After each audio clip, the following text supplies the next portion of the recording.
Hi guys, welcome back to our channel. So for today's vlog, we're gonna talk about synapse and action potential. So if you wanna know more about these topics, just keep on watching.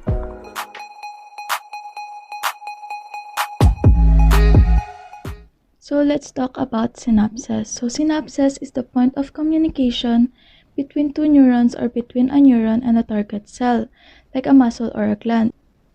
Synaptic transmission can be either electrical or chemical. In chemical synapses, they use neurotransmitters, while in electrical synapses consist of gap junctions and also allow ions to pass from cell to cell. Also, chemical transmission is more common and more complicated than electrical transmission, so let's take a look at the chemical transmission first. In chemical transmission or synapses, it involves release of chemical messengers known as the neurotransmitters. Neurotransmitters carry information from the presynaptic sending neuron to the postsynaptic receiving cells.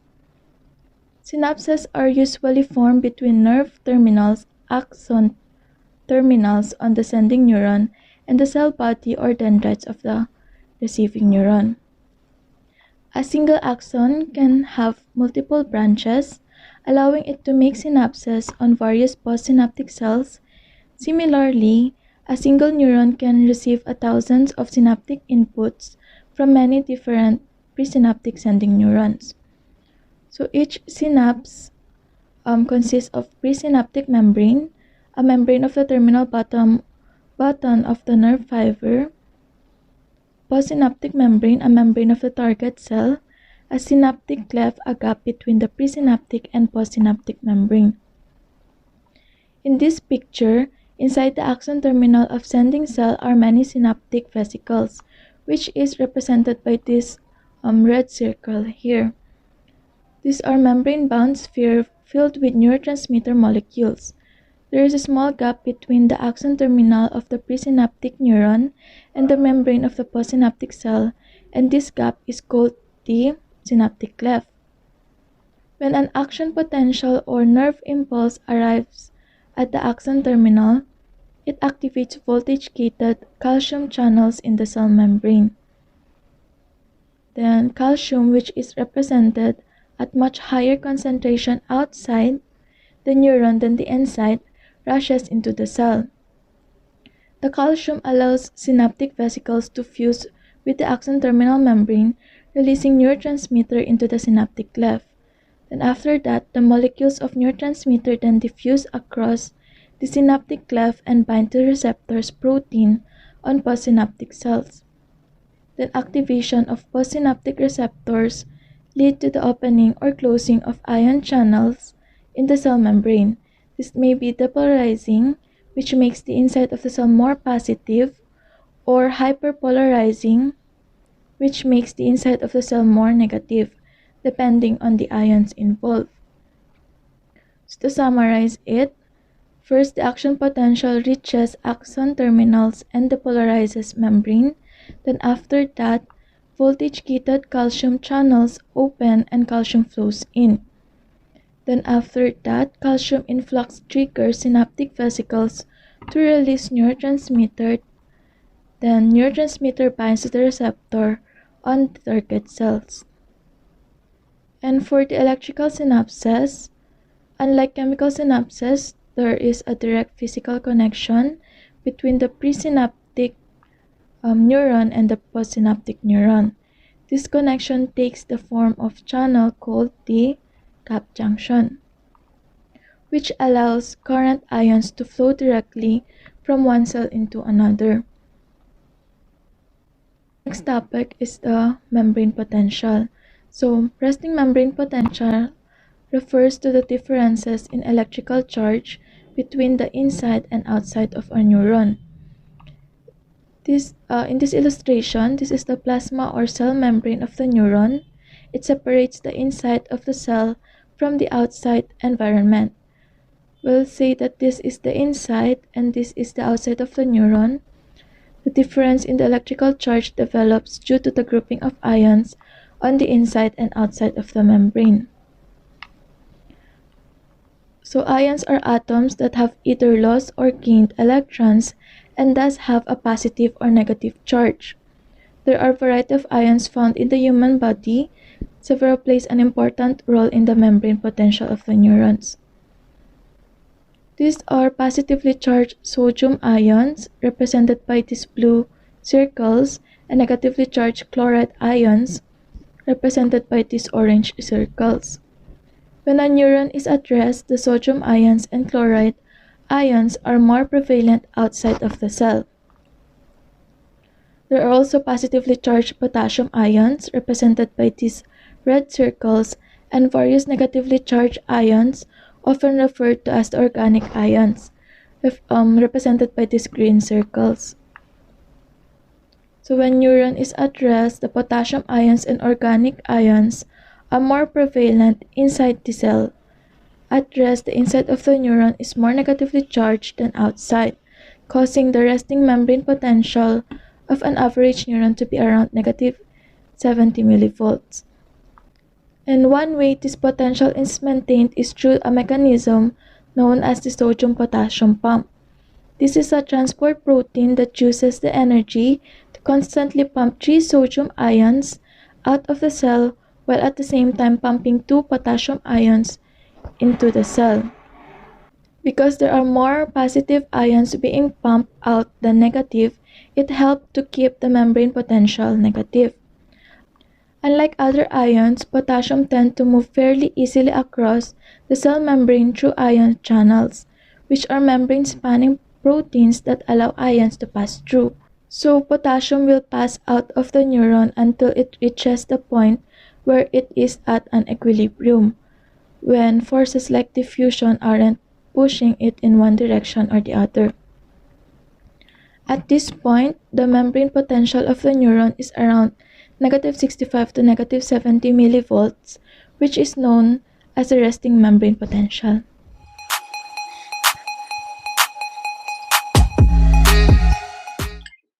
Sodium-potassium pump. The sodium-potassium pump is a protein pump found in the cell membrane of all animals. Its main function is to transport sodium ions out of the cell and potassium ions into the cell. This serves a number of purposes, but is critically important to the function of neurons, as it helps to maintain a higher concentration of sodium ions outside the cell and a higher concentration of potassium inside the cell. Preserving these differences in ion concentration helps to stabilize the cell's membrane potential.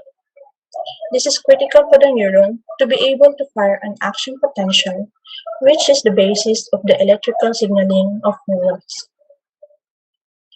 Sodium-potassium pump cycle is a large membrane-associated enzyme that uses the energy of adenosine triphosphate or ATP to transport sodium and potassium ions across the cell membrane. All the details of how this is achieved are not yet fully clear, but the general process involves the binding of ATP to the pump, which promotes the binding of 3 sodium ions and the release of 2 previously bound potassium ions. ATP is broken down and transfer a chemical group known as a phosphate group to the pump, which prompts the pump to undergo a conformational change or a change in its shape. This causes the bound sodium ions to be released into the extracellular fluid. At the same time, the pump binds to potassium ions, which also prompts another conformational change that returns the pump to its previous configuration and the cycle begins again. Each cycle of the pump causes 3 sodium ions to move out of the cell and 2 potassium ions to move into the cell, because there is one more positive charge leaving the cell than entering. There is a net loss of positive ions, which makes the resting membrane potential of the cell slightly more negative.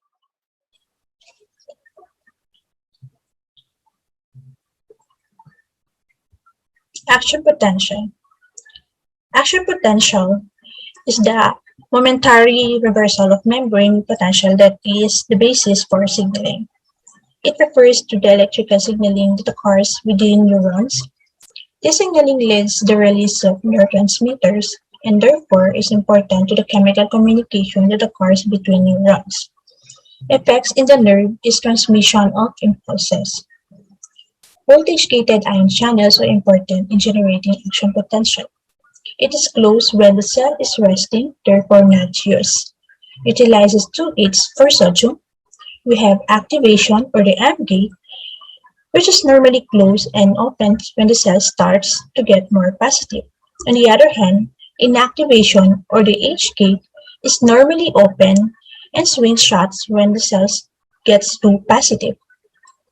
Potassium gated channel. It has only the activation gate and is usually closed when the cell is resting or polarized.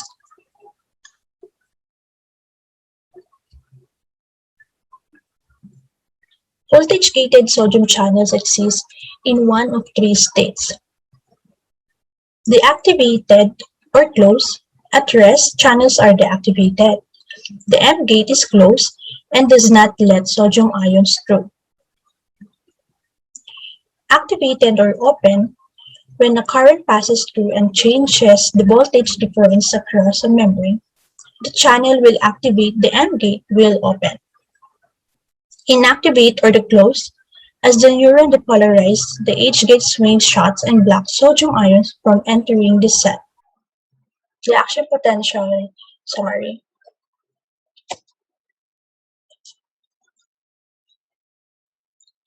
This chart shows membrane potential on the y-axis and time on the x-axis. When neurotransmitter interacting with receptors cause repeated depolarization of neuron, eventually the neuron reaches what is known as its threshold membrane potential. In a neuron with membrane potential of negative 70 millivolts, this is generally around negative 55 millivolts. When threshold is reached, a large number of sodium channels open, allowing positively charged sodium ions into the cell. This causes massive depolarization of the neuron as the membrane potential reaches zero and then becomes positive. This is known as the rising phase of the action potential. This influx of positive ions initiates the action potential, which then travels down the neuron. Eventually, the action potential reaches its peak. Sodium channels close, the potassium channels open, which allow potassium to flow out of the cell. This loss of positive potassium ions promotes repolarization, which is known as falling phase of the action potential. The neuron returns to resting membrane potential, but actually to overshoot it, and the cell membrane and the cell becomes hypolarized. During this phase, known as refractory period, it is difficult to cause the neuron to fire again. Eventually, the potassium channels close, and the membrane returns to resting membrane potential, ready to activated again. The signal generated by the action potential travels down the neuron and causes the release of neurotransmitter at the axon terminals to pass the signal to the next. Other periods of action potential. Absolute refractory period. During this time, it is absolutely impossible to send another action potential. The inactivation H gates of the sodium channels lack shut for a time and make it no sodium will pass through. No sodium means no depolarization, which means no action potential. Absolute refractory periods help direct the action potential down the axon because only channels further downstream can open and let it depolarizing ions. Relative refractory period. During this time, it is really hard to send an action potential. This is the period after the absolute refractory period when the H gates are open again. However, the cell is still hyperpolarized after sending an action potential. It would take even more positive ions than usual to reach the appropriate depolarization potential than usual. This means that the initial triggering event would have to be bigger than normal in order to send more action potentials along.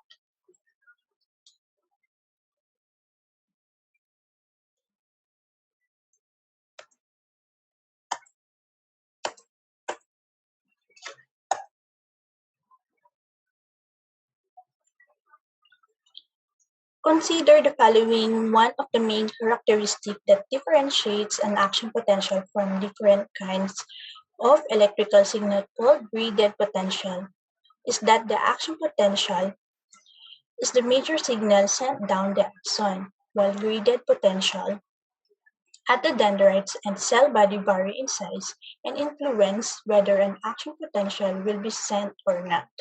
Graded potentials are small changes in membrane potential that are either excitatory, depolarize the membrane, or inhibitory, hyperpolarize the membrane.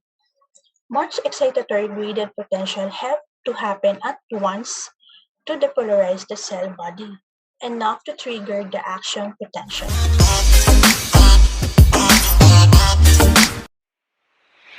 So for today's video, we are going to talk about the neurotransmitters, which are acetylcholine, glutamate, GABA, glycine, epinephrine, norepinephrine, dopamine, serotonin, histamine, nitric oxide, opioid peptide, and the substance P.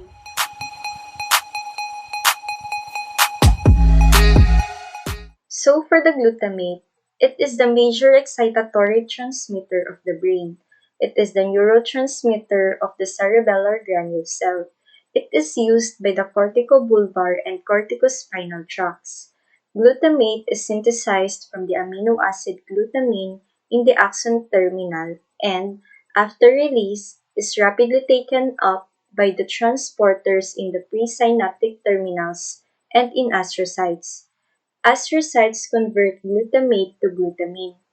Glutamine is released by the astrocytes, taken up, and reused by the presynaptic terminal.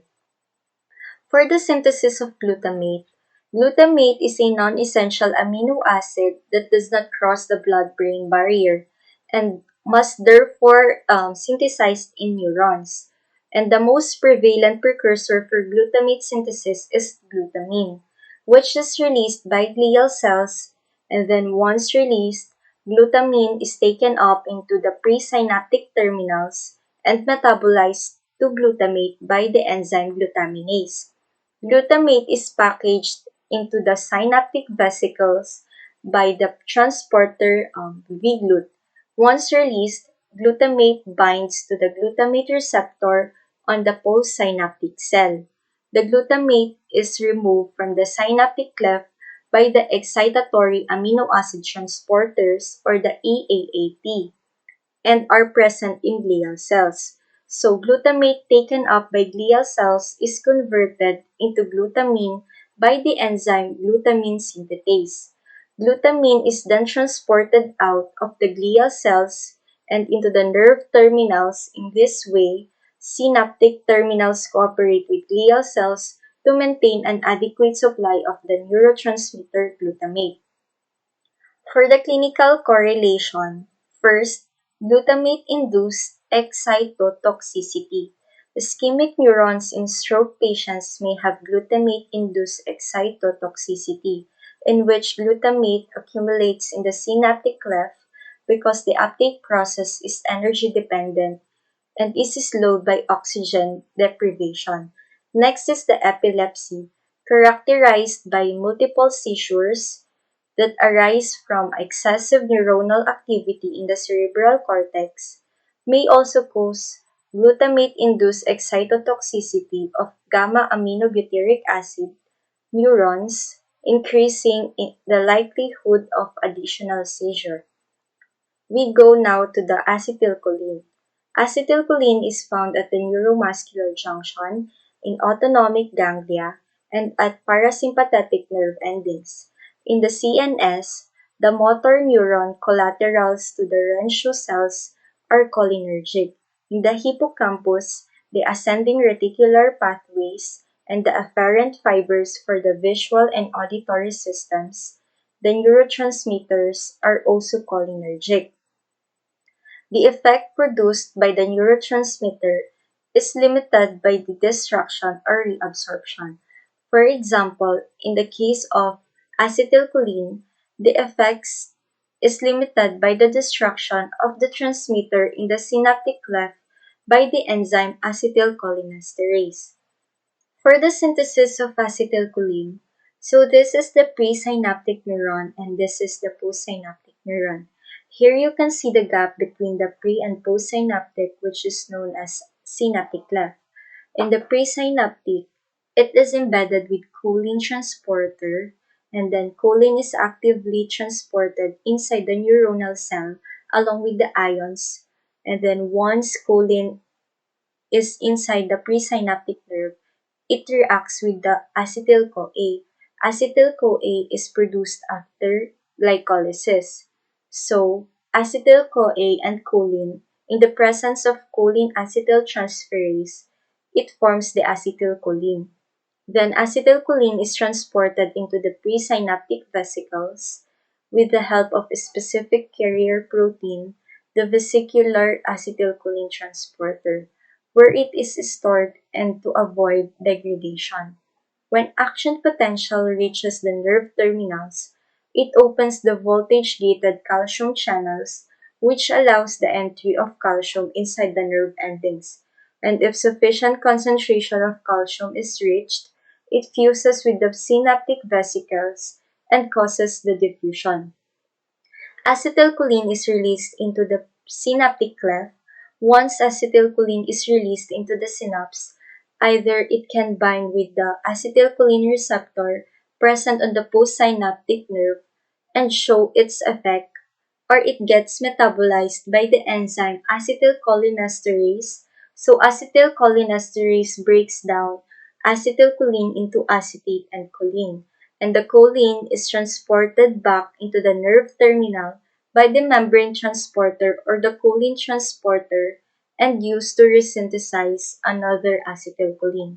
For the clinical correlation of acetylcholine, myasthenia gravis is an autoimmune syndrome that occurs in the presence of antibodies to the nicotinic acetylcholine receptor. It is caused by the action of antibodies that reduce the number of receptors in the neuromuscular junction, resulting in muscle paresis. In normal neuromuscular junction, the acetylcholine release by the nerve terminal binds with the acetylcholine receptor in the muscle, which will cause muscle contraction. In myasthenia gravis, antibodies block or alter the receptors for acetylcholine at the neuromuscular junction, which prevents the muscle from contracting. Next is the Lambert-Eaton myasthenic syndrome. Is caused by a presynaptic defect of acetylcholine release. In normal mechanism, voltage-gated calcium channels allows the entry of calcium inside the nerve endings, and when sufficient concentration of calcium is reached, it fuses with the presynaptic vesicle and causes the diffusion of acetylcholine in the neuromuscular junction and causes muscle contraction. In Lambert-Eaton myasthenic syndrome, the antibody attacks the calcium channels on the nerve endings that are required to trigger the release of acetylcholine. With fewer calcium channels, the nerve ending release less acetylcholine. In patients with Lambert-Eaton myasthenic syndrome, the lowered levels of acetylcholine are not sufficient to cause muscle contractions, causing muscle weakness. Next is the Huntington disease or the Huntington chorea. Results from a loss of acetylcholine and GABA-containing neurons in the striatum, which is the caudate and putamen. The movement disorders associated with Huntington's disease can include both involuntary movement problems and impairments in voluntary movements, such as involuntary jerking, muscle problems, slow and abnormal eye movements, impaired gait, posture, and balance, and difficulty with speech or swallowing. And lastly, the Alzheimer's disease. It results from the degeneration of cortical neurons and cholinergic neurons found in the basal nucleus of main nerve. Is associated with a 90% loss of choline acetyltransferase in the cerebral cortex. We all know that acetylcholine is a neurotransmitter essential for processing memory and learning. So in patients with Alzheimer's disease, they have both decrease in concentration and function. So the Alzheimer's symptoms are confusion with time and location, difficulty completing familiar tasks, misplacing items, difficulty solving problems, memory loss, poor judgment, unfounded emotions, difficulty with words, trouble with images and spaces, and withdrawal from social activities.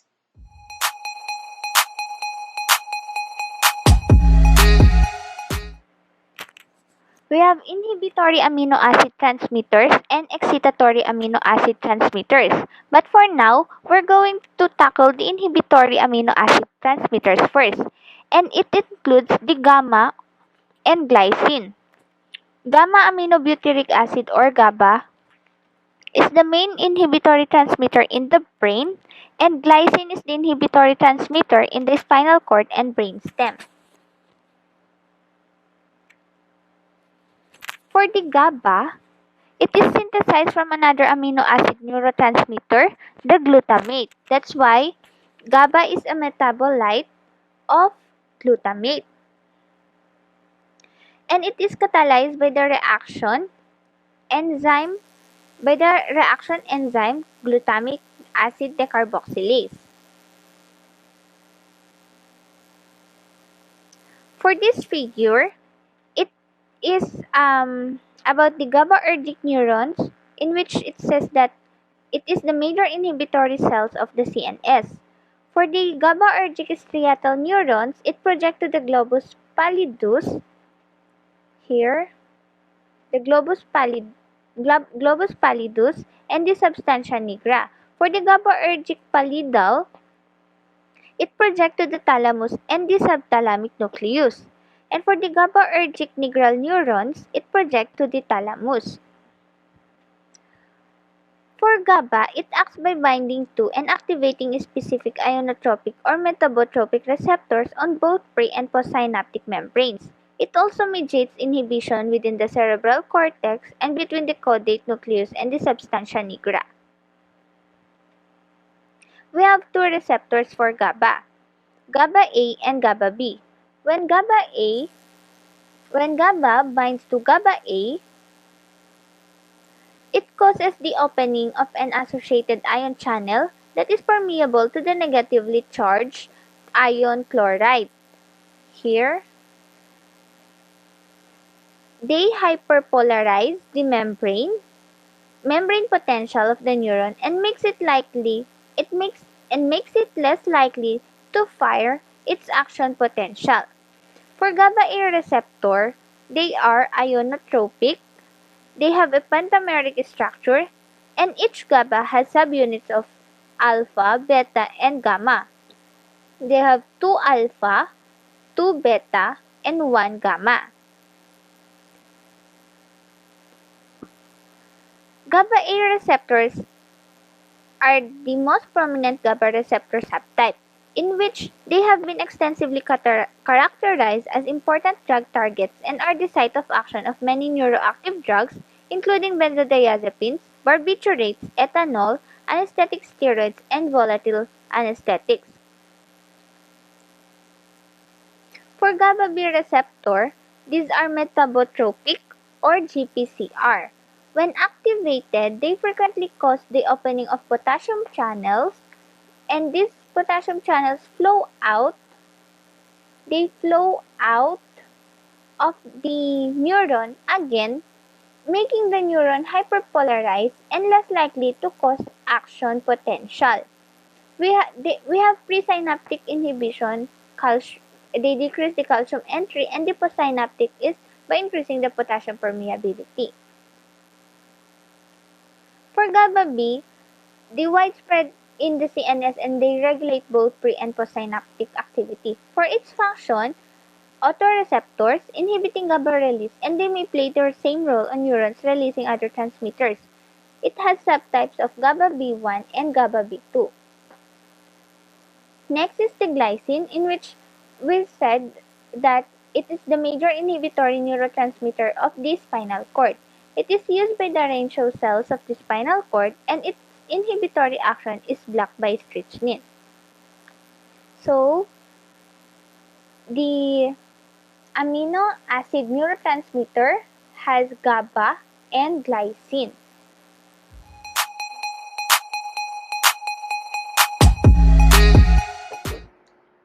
Hello everyone, in this video, I will be discussing about the two neurotransmitters norepinephrine and epinephrine. So first, we will start with norepinephrine, which is also known as noradrenaline.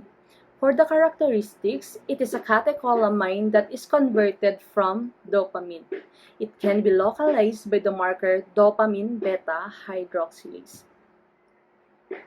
It is the only neurotransmitter synthesized inside a synaptic vesicles at the synaptic terminal instead of in the cytoplasm of the terminal. Norepinephrine is an excitatory neurotransmitter, which means that this type of neurotransmitter has excitatory effects on the neuron.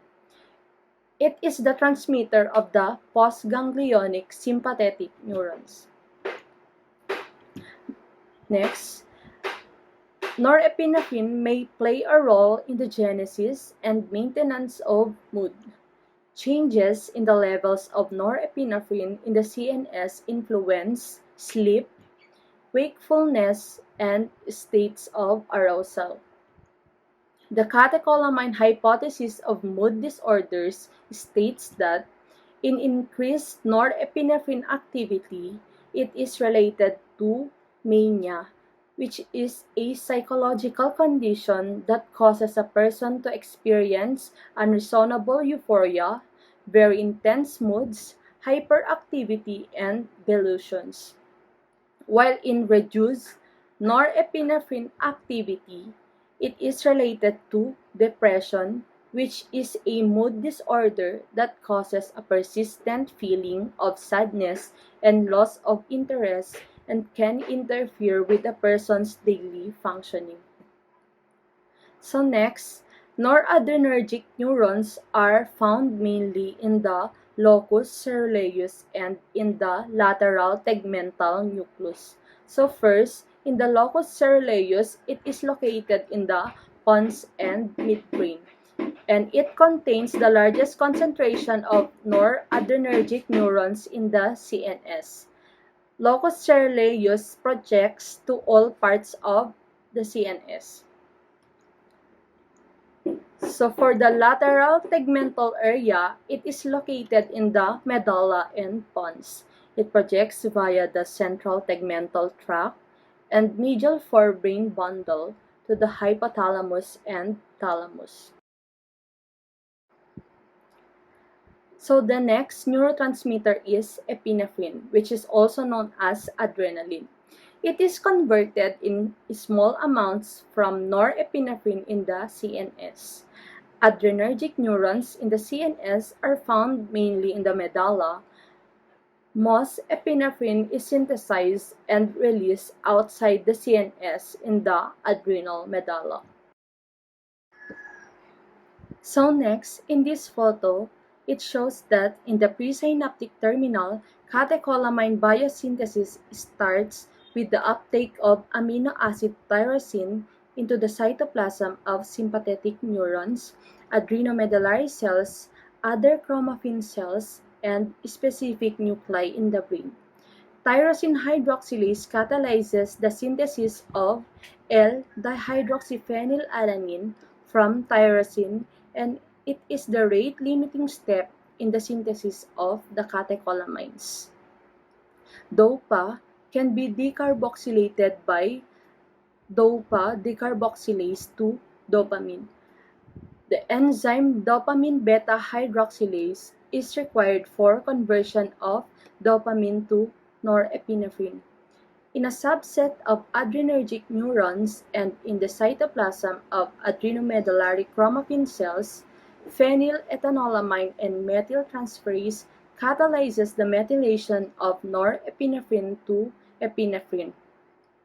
After release, all catecholamines are taken up by the axon terminals and degraded by either monoamine oxidase, which is present on the surface of the mitochondria of the presynaptic neuron, where it oxidizes free cytoplasmic noradrenaline, and also in many other sites such as the gastrointestinal epithelium and liver. The other enzyme is the catechol O methyltransferase.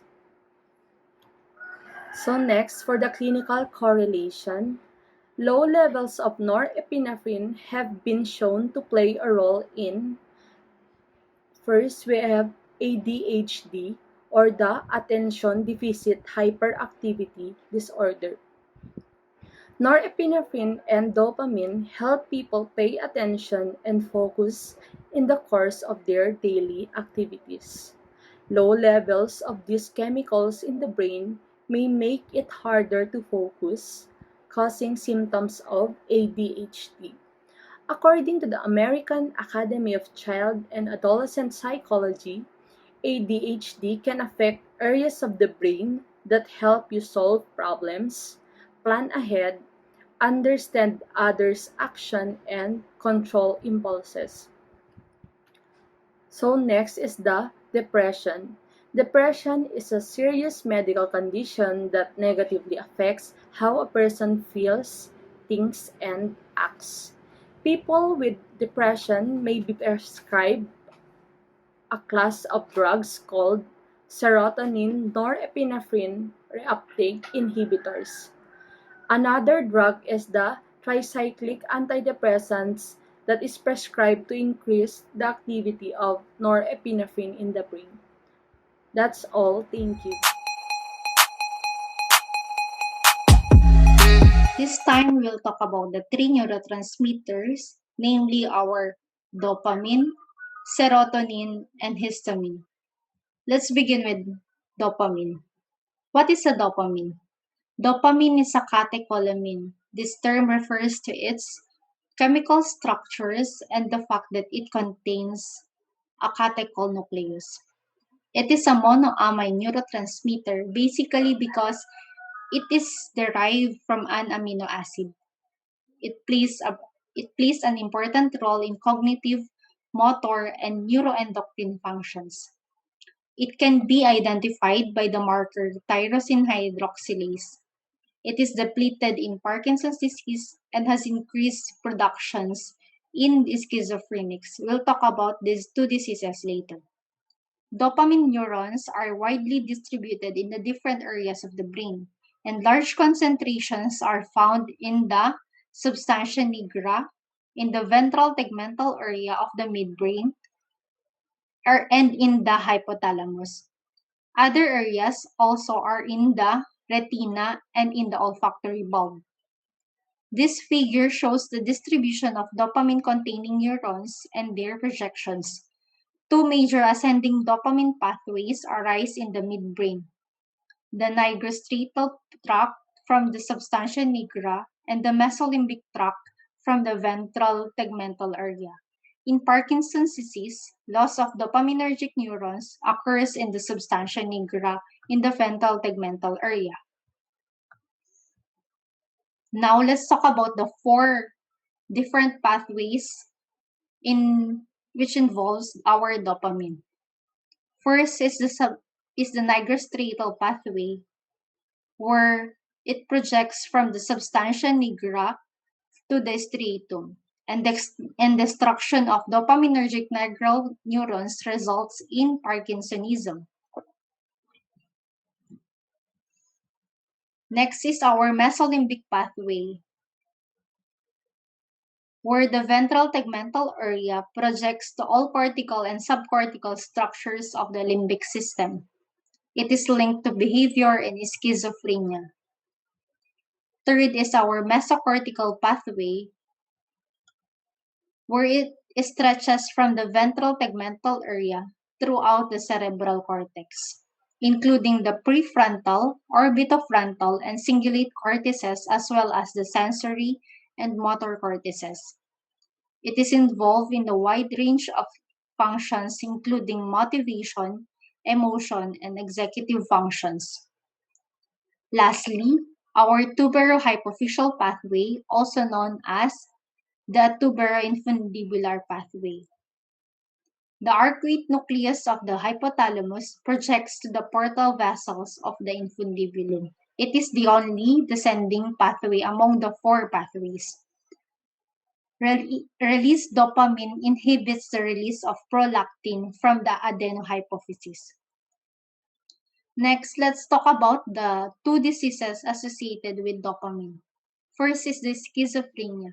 We mentioned earlier that in schizophrenia, there is an increased production of dopamine. And what causes schizophrenia? Genetic predisposition and environmental, social, and psychological factors which will lead to neurodevelopmental abnormalities and target features that will cause brain dysfunction and improper balance of chemicals. These factors are involved in schizophrenia. And we mentioned earlier that in schizophrenia, the mesolimbic pathway is involved because in the mesolimbic pathway, the ventral tegmental area projects to different segments of our limbic structures. And the largest projections are in the nucleus accumbens. Let's go back here. For example, when someone uses an addictive drug, dopamine neurons in the ventral tegmental area are activated, and these neurons project to nucleus accumbens via the mesolimbic pathway, and their activation causes the increase of dopamine. Symptoms of schizophrenia include poor memory, crying without reason, speech disorder, auditory hallucination, lack of motivation, visual hallucination, aggressive mood, and laugh without reason. Next is our Parkinson's disease. For Parkinson's disease, we mentioned earlier that there is depletion of dopamine. As shown in this figure, dopamine levels in patients with Parkinson's is less than the dopamine levels of a healthy patient. And in Parkinson's disease, the nigrostriatal pathway is involved. Parkinson's patients have low levels of neurotransmitter dopamine in the basal ganglia. Basal ganglia is a group of structures involved in movement. These low dopamine levels in the basal ganglia are caused by the death of dopamine neurons in a region of the basal ganglia called the substantia nigra. The substantia nigra has high numbers of dopamine neurons, but by the end of stages of Parkinson's patients, they have often lost more than half of the dopamine neurons in this region. Symptoms include the Parkinsonian gait, the slowed movement, reduced arm swing, rigidity, freezing, mask-like face, asymmetric resting tremor, postural instability, and shuffling steps. For the treatment of Parkinson's disease, this aims to increase the dopamine levels, but unfortunately, dopamine cannot cross the blood-brain barrier. Therefore, the L-DOPA, which can cause the blood-brain barrier is administered. L-DOPA administration can increase the dopamine levels in the basal ganglia to improve the movement-related problems.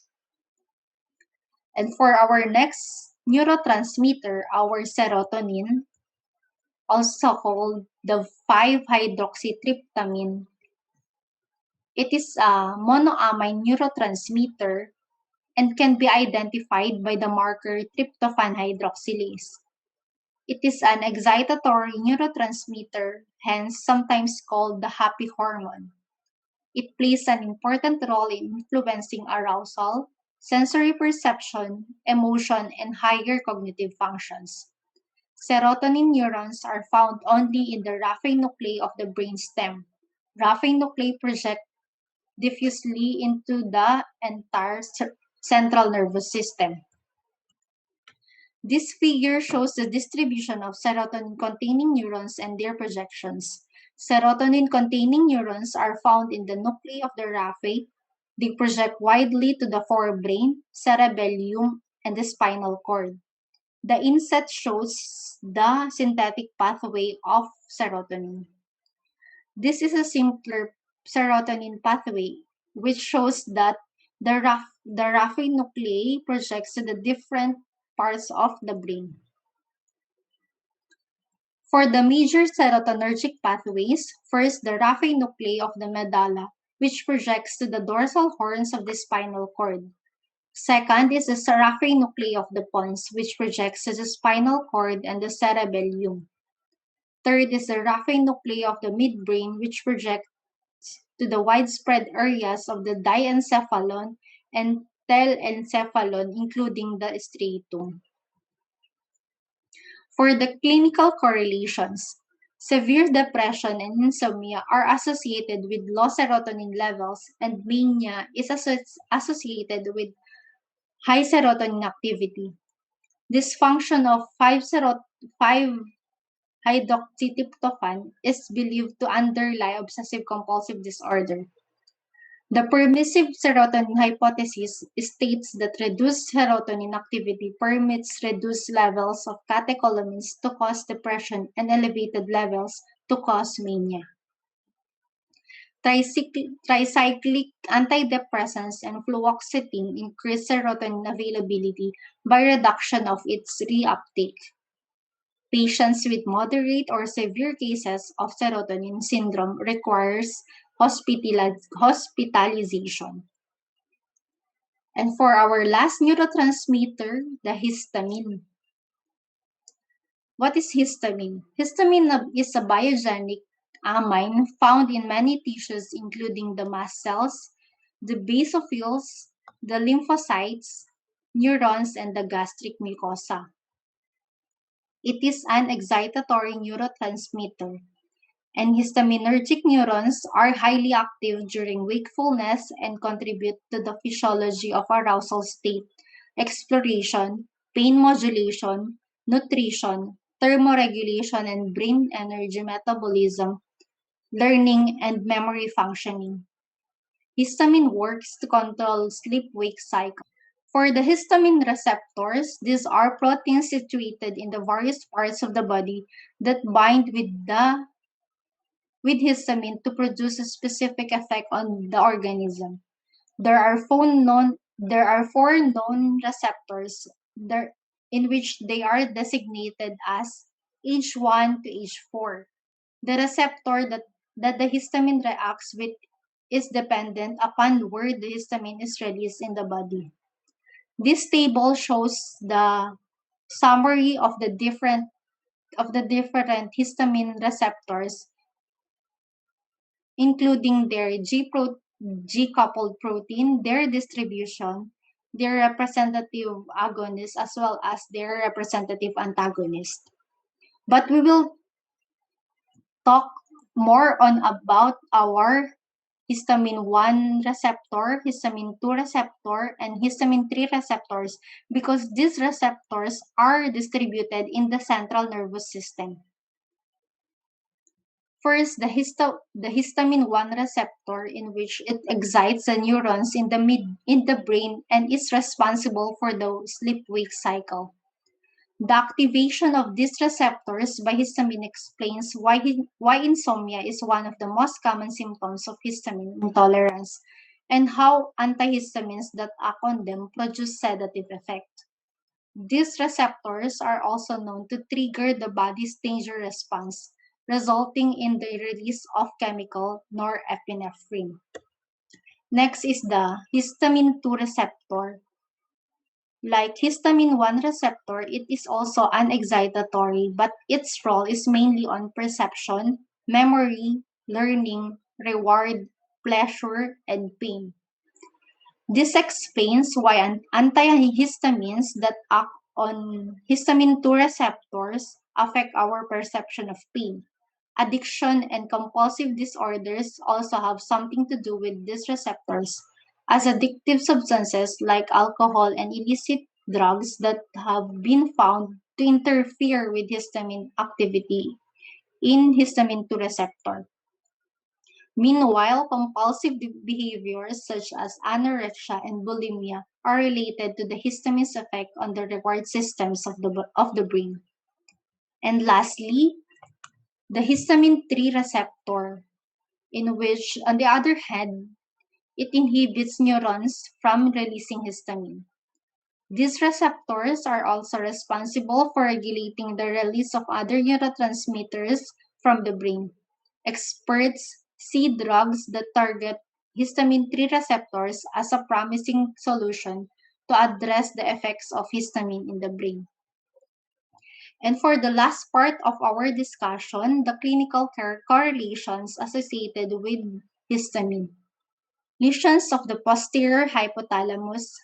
Lesions of the posterior hypothalamus or antihistamines that block the activity of histaminergic neurons in the posterior hypothalamus promote sleepiness. Low histamine levels can contribute to fatigue and medication sensitivities. High histamine levels have been linked to obsessive compulsive tendencies, depression, and headaches.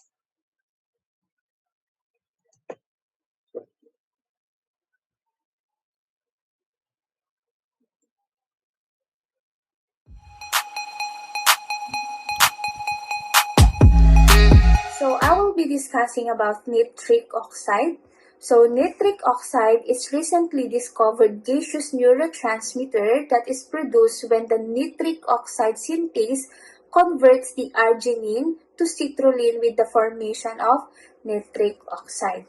So in terms of location, this is found in the olfactory system, in the striatum, cortex, hippocampal formation, supraoptic nucleus of the hypothalamus, and in the cerebellum. So main function nito is for smooth muscle relaxation of the corpus cavernosum. So it is responsible for penile erection. And also, aside from that, it is also believed to play a role in memory formation. So, additional information about nitric oxide. So, this substance is very reactive. So, it has a short half-life. So, it also functions in memory formation since it is located in the hippocampal formation. So here is a table. So nitric oxide, so this is an inhibitory neurotransmitter. So ang precursor niya is the L-arginine, and then this is found in the cerebellum, hippocampus, and in the olfactory bulb. So ang main function niya is for smooth muscle relaxation. So therefore, it is a strong vasodilator. In this lecture, I'll be talking about neuropeptides. So, what are neuropeptides? So, these are small polypeptide cleaved from the largest propeptide on the rough endoplasmic reticulum immediately after synthesis. Now, after they are synthesized, they are now packaged on the Golgi apparatus, and then they are transferred to the presynaptic terminal. Now, initially, many of these neuropeptides neuropeptides were known as hormones in the digestive and in the respiratory system, but subsequently they were observed also to function in nervous system as neurotransmitters. So depending on the neuropeptides and their receptors, these small peptides may be excitatory or inhibitory in nature. Discussing to you the common neuropeptides, which are the following. First, we have the opioid substances, which includes the endorphin, enkephalin, and the dynorphin. And then we have the non-opioid substances, which includes the substance P and the somatostatin. So first, I'll discuss to you the opioid substances. So when we say opioid substances or opioid neuropeptides, they constitute the major subgroup of neuropeptides. So this group composed of at least 20 neurotransmitter substances.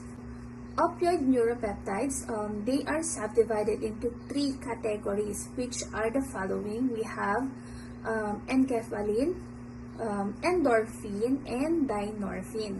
These categories of opioid substances, they have three major characteristics in common.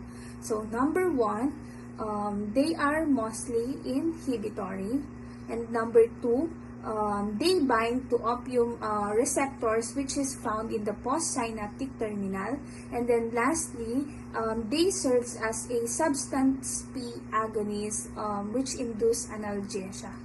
So ulitin ko, these three categories of opioid substances, they have three major characteristics that are common to them.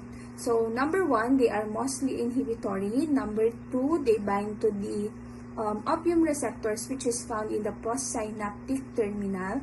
And then number three is they serve as substance P agonists inducing analgesia. Now, let's discuss first about the endorphins. So endorphins, they are derived from pro-opiomelanocortin or POMC. So this pro-opiomelanocortin is also the precursor of adrenocorticotropic hormone or the ACTH, which is synthesized in the anterior pituitary gland. So it includes the beta endorphin, which is the major endorphin that is found in the brain. So it also appears to play in a major role in endocrine function. In this figure, as you can see, it shows the distribution of endorphin-containing neurons and their projections.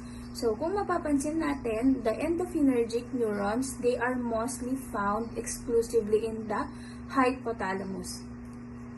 And these neurons project to the hypothalamus, in the amygdala, nucleus accumbens, septal area, thalamus, and in the locus ceruleus. So just like other neuropeptides, the beta endorphins is also inhibitory neurotransmitter substance. So next, let's proceed to enkephalins. So enkephalins, they are derived from proenkephalin. And take note, they are the most widely distributed and most abundant opioid substances. Another, they are found in highest concentration in the globus pallidus, and then they are synthesized in the strial neurons, which projects to the globus pallidus. And take note also that they are located mainly in the local circuits of limbic and strial system. And then they coexist with the dopamine, norepinephrine, acetylcholine, and GABA. So their main function is for pain suppression in the dorsal horn in the spinal cord. By the way, there are two types of enkephalin. So we have the methionine enkephalin and the leucine enkephalin. Next, we will proceed with dynorphins. Dynorphins, they are derived from the prodynorphin. So it follows in general the distribution map for enkephalin. So they are seen in high concentration, particularly in the hypothalamus and in the amygdala. Now let's discuss about non-opioid peptides. So first we have the substance P. So under this pala, under non-opioid neuropeptides, we have the substance P and the somatostatin. So for the substance P, it is an excitatory neurotransmitter. Another, it is contained in the dorsal root ganglion cells, which projects to the substantia gelatinosa. So its main function is for pain transmission. So it is synthesized in the strial neurons, which projects to the globus pallidus and in the substantia nigra. And they are found in highest concentration in the substantia nigra. Additional information about substance P. So this is a small polypeptide which consists of 11 amino acids. So this was first discovered in the digestive system, but later on it was found out that hindi lang siya sa digestive system nakikita, but it is also observed in the spinal cord, in the hippocampus, and in the neocortex. So also take note that the substance P is an excitatory neuropeptide that is one of the most important neurotransmitter in nociception. So in this figure, as you can see, it will show us the distribution of substance P containing neurons and their projection. Next, we have the somatostatin. So somatostatin is also known as the somatotropin releasing inhibiting factor. So somatostatinergic neurons, they are found in the anterior hypothalamus and in the preoptic region, striatum, amygdala, cerebral cortex, and in the dorsal root ganglion cells. These somatostatinergic neurons from the anterior hypothalamus, they project their axons to the median eminence, where the somatostatin enters the hypophyseal portal system and regulate the release of growth hormone and the thyroid stimulating hormone. So in cases of Alzheimer's disease, the concentration of somatostatin in the neocortex and in the hippocampus is significantly reduced. So take note that in cases of Alzheimer's disease, sobrang baba ng concentration ng somatostatin sa ating hippocampus and sa neocortex. Now, additional information, it was first observed also in the digestive tract, just like the substance P. So it was first found in the digestive tract. So somatostatin in the CNS, it is an inhibitory neurotransmitter and it is localized in the hypothalamus, amygdala, and in the small spinal ganglion cells. Now, to summarize what I have discussed earlier, so let's look here at the table. So, under opioid neuropeptides, we have the beta-endorphin, enkephalin, and dynorphin. And under non-opioid substances, we have the substance P and the somatostatin. So, for the beta-endorphin, this is an inhibitory neurotransmitter and the precursor is amino acid. So in terms of location, this is found in the hypothalamus and in the nucleus solitarius. And then additional information about beta endorphins, they are the least numerous of the opioid neurotransmitter containing cells and their function mainly is for pain suppression. And then for enkephalin naman, so this is also an inhibitory neurotransmitter. And same with the beta endorphins, ang precursor din niya is the amino acid. So for the location of enkephalin, this is found in the raphe nuclei, striatum, limbic system, and in the cerebral cortex. So additional information about enkephalin, we have it is more numerous than the endorphin and enkephalin containing cells, And same with the beta endorphin, ang main function niya din is for pain suppression.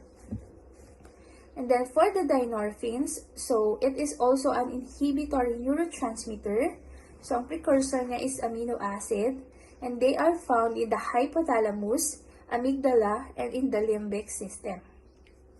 So, additional information, it is more numerous than the beta endorphin containing cells, and their function is for pain suppression.